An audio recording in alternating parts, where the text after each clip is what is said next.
Good morning. I'm honored to be here among this distinguished group of women. I'd like to start by thanking Mass High Tech, not only for this wonderful event, but for emphasizing the significance of women in technology.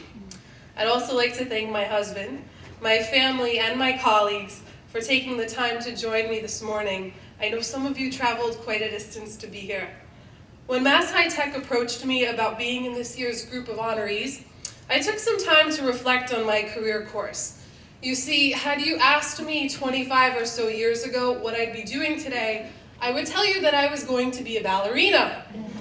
However, after several attempts of dragging my mom to ballet classes and my refusal to actually dance in the class was what got in the way of my career aspirations back then, so went a series of experiments in the what am I going to do when I grow up phase of my life. And I have to say I pursued various and diverse interests with that. But my parents, my teachers, and my family, they all encouraged this type of discovery. And gender was never really an issue.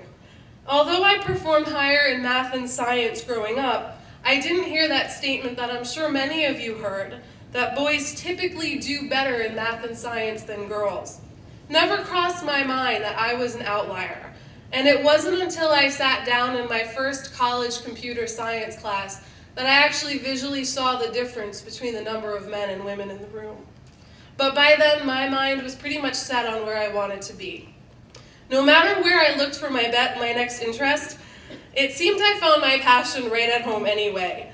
You see, growing up in my household, my brother, also in the technology industry, and I were family tech support from an early age until now, unfortunately.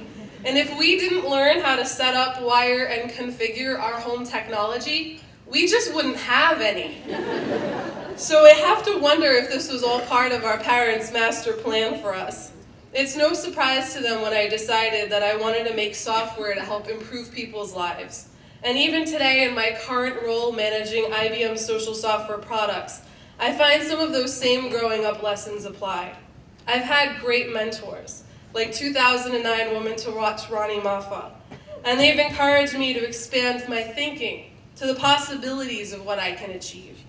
I've learned the importance of building strong teams from people like my manager. And from our engineering leaders, I've learned that being plain, transparent, and open is critical to a project's success. At IBM, I've learned that some risks are worth taking, like being at the forefront of developing social software for businesses, helping organizations, both small and large, accomplish more with the knowledge and the people that they have.